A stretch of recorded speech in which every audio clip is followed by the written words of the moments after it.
Hello everyone. Gold में बहुत ज़्यादा बाइंग प्रेशर देखने को मिला है। पिछले हफ्ते हमने कुछ लेवल्स ड्रा किए थे। वहाँ मार्केट आई नहीं, इतना स्ट्रांगली बुलिश मोमेंटम के साथ मार्केट ने कंटिन्यू किया। कोई भी पुल बैक नहीं दिया। हमने हमने कुछ यहाँ से बाइंग प्लान करनी थी, कुछ नीचे से बाइंग प्लान करनी थी, लेकिन मार्केट ने सीधा मोमेंटम के साथ, बुलिश स्ट्रेंथ के साथ ऊपर गई और कोई पुल बैक नहीं दिया वीकली लेवल्स के। उसके अलावा अब हम थोड़ा फंडामेंटल्स डिस्कस करते हैं कि फंडामेंटली गोल्ड में हो क्या रहा है। सबसे पहले तो एक चीज़ डिस्कस करते हैं, जो ये बहुत ज़्यादा रेंज थी ना, काफ़ी ज़्यादा हफ्तों से ये जो रेंज थी, इस रेंज का ब्रेकआउट हो चुका है बुलिश साइड के ऊपर। ठीक है, तो ये जो है ना, अब हो क्या रहा है, जो बॉन्ड्स है ना, यूएस के बॉन्ड्स, ठीक है, अब जो बड़े बड़े इंस्टीट्यूशंस हैं उनका इंटरेस्ट ना ज़्यादा अब गोल्ड में आ रहा है। उसकी वजह ये है कि फेड जो है वो रेट कट्स करने की तरफ जा रहा है। ठीक है, तो वहाँ से उनको कम मुनाफा मिलेगा, तो उन्हें गोल्ड की तरफ वो ज़्यादा मुतवज्जा हो रहे हैं बड़े बड़े इंस्टीट्यूशंस। ठीक है, तो गोल्ड में ना बहुत ज़्यादा मनी इनफ्लो है। ठीक है, इसलिए हमें गोल्ड में बहुत ज़्यादा बाइंग प्रेशर देखने को मिल रहा है। उसके अलावा फ्राइडे को इस सोने पे सुहागा हो गई। फ्राइडे को एनएफपी का डेटा बहुत ज़्यादा नेगेटिव आ गया, जो कि डॉलर के लिए बहुत ज़्यादा बुरा था, और डॉलर है इन्वर्स गोल्ड के। सो गोल्ड और बुलिश स्ट्रेंथ के साथ ऊपर चला गया। ठीक है, तो फिलहाल बहुत ज़्यादा बुलिश स्ट्रेंथ है। वीकली टाइम फ्रेम में देखते हैं, मंथली में नहीं देख रहे क्योंकि मंथली कैंडल क्लोजिंग होने में काफ़ी टाइम है। वीकली टाइम फ्रेम में ये बहुत ज़्यादा बुलिश स्ट्रेंथ के साथ मार्केट ने ऊपर क्लोजिंग दे दिया वीकली कैंडल की। अब हम कुछ लेवल्स देखते हैं जहाँ से हमें अगर पुल बैक मिले तो बाइंग अपॉर्चुनिटीज़ मिलें।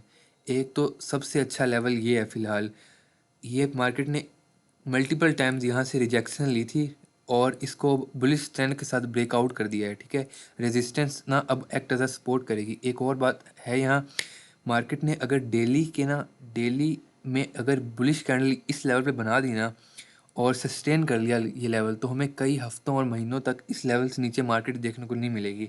अगर ये लेवल सस्टेन हो गया तो हमें इससे ऊपर ही मार्केट देखने को मिलेगी कई हफ्तों महीनों तक। ठीक है, तो ये लेवल बहुत ज़्यादा काबिल गौर है। इस पे एक अच्छी बाइंग अपॉर्चुनिटी मिल सकती है। इस पे सीन है कि आंखें बंद करके बाय करने वाला, इस तरह से कि यहाँ का स्टॉप लॉस लगा के। ठीक है, स्टॉप लॉस भी ठीक ठाक बनेगा और इस तरह से कुछ ट्रेड बन सकती है काफ़ी अच्छी। लेकिन अगर मार्केट इस लेवल पे आए, अगर पुल बैक दे, क्योंकि ये 50% रिट्रेसमेंट है। ठीक है, यहाँ एफ है और ये है। ठीक है, अगर तो मार्केट हमें यहाँ अपॉर्चुनिटी दे सकती है, तो यहाँ तो मतलब कि 90% प्रोबेबिलिटी है यहाँ से बाइंग जाने की। ठीक है, उसके अलावा अब हम 4 आवर में देखते हैं। 4 आवर में हम देखते हैं तो हमें हमारे पास कुछ बाइंग लेवल्स आ रहे हैं। अगर हम इस पूरे मूव की फिबोनाची रिट्रेसमेंट ड्रा करें ना, इस पूरे मूव की फिबोनाची रिट्रेसमेंट ड्रा करें, तो हमारे पास जो इंटरेस्टिंग लेवल होते हैं वो 50% और गोल्डन रेशो। ठीक है, तो गोल्डन रेशो और 50%। ठीक है, तो हमारे पास ये एक 50% रेशो है। एक और बात यहाँ ना, एक चीज़ है, हमारे पास जो ये पर्टिकुलर इम्बैलेंस है ना, वो अभी फिल नहीं हुआ। ये एक इम्बैलेंस है जो हमारे पास अभी फिल नहीं हुआ। तो हम देख रहे हैं कि मार्केट जो है ये पर्टिकुलर इम्बैलेंस फिल करने आ सकती है। ठीक है, ये इम्बैलेंस फिल करके फिर ऊपर जाने के चांसेस हैं। ठीक है, यहाँ फेयर वैल्यू गैप है और यहाँ एक बुलिश स्ट्रेंथ यहाँ से आई थी, यहाँ एक ऑर्डर ब्लॉक भी है और 50% रिट्रेसमेंट है। तो 3-4 कन्फ्लुएंसेस ऐड हो गए हैं, तो ये काफ़ी अच्छा हमारे पास एक बाइंग प्रेशर इस पर्टिकुलर जोन से आ सकता है। ठीक है, एक ये है और एक इसकी वैल्यू ये 3443 से 3456, और एक ये गोल्डन रेशियो में आता है लेवल। ठीक है, ये है 3393 से 3409। ठीक है, तो ये पर्टिकुलर 4 आवर में लेवल्स हैं बाइंग के। ठीक है, अच्छा, इसके अलावा डेली में एक इम्पॉर्टेंट चीज़ मैंने दिखानी है। डेली में टाइम फ्रेम में चलते हैं हम।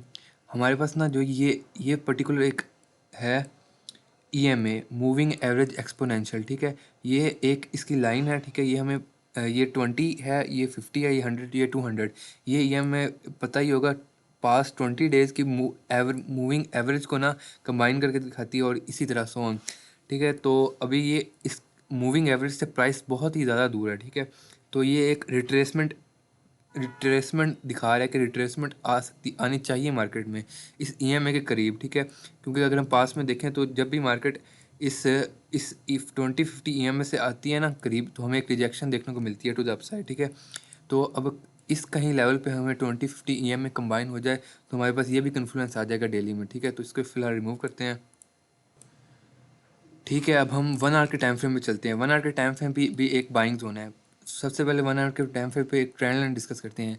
जो हमारे पास ये जो डायनामिक सपोर्ट रेजिस्टेंस लेवल है ना, ट्रेंड चैनल ट्रेंड लाइन्स, ये 1 आवर में काफ़ी अच्छे प्ले आउट होते हैं। 1 आवर से नीचे भी इनके जो है प्रोबेबिलिटी वो कम हो जाती है, 1 आवर से ऊपर तो ज़्यादा होती है, ठीक है? क्योंकि जैसे-जैसे टाइम फ्रेम बड़ा हो जाता है, ज़ोन्स ज़्यादा वैलिड होते जाते हैं। 1 आवर में काफ़ी अच्छा प्ले आउट होता है। तो हम देखते हैं कि हमें 1 touch, second touch, third touch, fourth touch और फिफ्थ टच से एक अच्छी बाइंग रैली देखने को मिल सकती है। उसके अलावा यहाँ ये एनएफपी की बाइंग थी, ठीक है? यहाँ से ना काफ़ी ज़्यादा प्रोफेशनल्स जो हैं वो मैंने देखे, काफ़ी ज़्यादा प्रोफेशनल यहाँ से सेलिंग एक्सपेक्ट कर रहे थे एनएफपी में, ठीक है? मगर गोल्ड ने उल्टा किया, यहाँ बाइंग दी, काफ़ी ज़्यादा लोग ट्रैप हुए यहाँ। और अब हमारे पास ये एक अच्छा बाइंग जोन है, ठीक है? ये पर्टिकुलर इस ट्रेंड लाइन के साथ कन्फ्लुएंस हो गया ये बाइंग जोन, और ये फिप की एक 50% रिट्रेसमेंट है। उसके अलावा फेयर वैल्यू गैप भी है यहाँ, ठीक है? तो एक इम्बैलेंस है। हालांकि ये काफ़ी ज़्यादा हाई प्राइस है, लेकिन अब हमें ट्रेंड के साथ चलना पड़ेगा क्योंकि बाइंग ज़्यादा आ रही है, ठीक है? तो यहाँ से एक बाइंग स्टैंड देखने को मिल सकती है। उसके अलावा अब हम एक दफ़ा रिपीट कर लेते हैं, फंडामेंटल साइड पे पहले देख लेते हैं। फंडामेंटल साइड पे क्या है, अगर हम देखें नेक्स्ट वीक का, ये एनएफपी थी, इसका डेटा इस बार बहुत ही गंदा आया। तो डॉलर के लिए गंदा था और फिर गोल्ड ने रैली किया। सितंबर 10 परचेजिंग प्राइस इंडेक्स, ठीक है? सितंबर 11 यूएसडी की, ये काफ़ी ज़्यादा इंपॉर्टेंट रहेगी डाटा सीपीआई का, ये गोल्ड को हिला सकता है दोबारा, ठीक है? सबसे ज़्यादा इम्पोर्टेंट तो यही है, बाकी है इम्पोर्टेंट लेकिन उस लेवल के नहीं है, ठीक है? तो ये फंडामेंटल थे, क्योंकि ना अब गोल्ड फंडामेंटली बहुत ज़्यादा अफेक्ट हो रहा है। फंडामेंटल्स ज़्यादा अफेक्ट कर रहे हैं गोल्ड को, ठीक है? क्योंकि अब जो है मार्केट जैसे मूव करती है उसमें ये होता है कि अगर एक बाइंग है तो फिर पुल बैक भी आए ना। अब इसमें इस पूरी रैली में कोई पुल बैक नहीं है कुछ खास, ठीक है? तो एक बार रिपीट करते हैं, डेली में हमारा ये एनालिसिस है कि हमें इस जोन के जब तक ऊपर मार्केट मिले ना, हमने बाइंग ज़्यादा देखनी है डेली में, डेली टाइम फ्रेम के अंदर, ठीक है? जब तक कोई सेलिंग कन्फर्मेशन नहीं आती। इस जोन के ऊपर एक डेली बुलिश कैंडल बनी और सस्टेन कर लिया उसने, तो यहाँ से एक बाइंग स्टैंड देखने को मिलेगी और ये जोन फिर जल्दी ब्रेक नहीं होगा, ठीक है? 4 आवर में हम चलते हैं। 4 आवर में हमने 2 लेवल ड्रा किए हैं, ये ऑर्डर ब्लॉक और इम्बैलेंस वाला एरिया, और ये एक गोल्डन रेशियो वाला एरिया, ठीक है? यहाँ से बाइंग स्टैंड देखने को मिलेगी। और 1 आवर में चलते हैं, तो 1 आवर में जैसे कि हमने डिस्कस किया, जो पैरेलल चैनल्स हैं काफ़ी अच्छा मूव करते हैं। पास में भी ऐसा काफ़ी बार हो चुका है। ये रिसेंट इतने क्लियर एग्जांपल, ठीक है? तो और ये एक एरिया है, सेलिंग फ़िलहाल नहीं देख रहे। तो ये था आज का फोरकास्ट। देखते हैं नेक्स्ट वीकली कैंडल कहाँ क्लोज होती है। अच्छा तो रहेगा कि अगर ये एरिया एक दफ़ा रीटेस्ट हो जाए ना, तो एक क्लियर कट हमें दिख जाएगा कि बाइंग सही है, पुल बैक भी आ गया है, तो बाइंग कंटिन्यू हो सकती है, ठीक है? तो यही था आज का फोरकास्ट अगले वीक का। तब तक के लिए अल्लाह हाफिज़।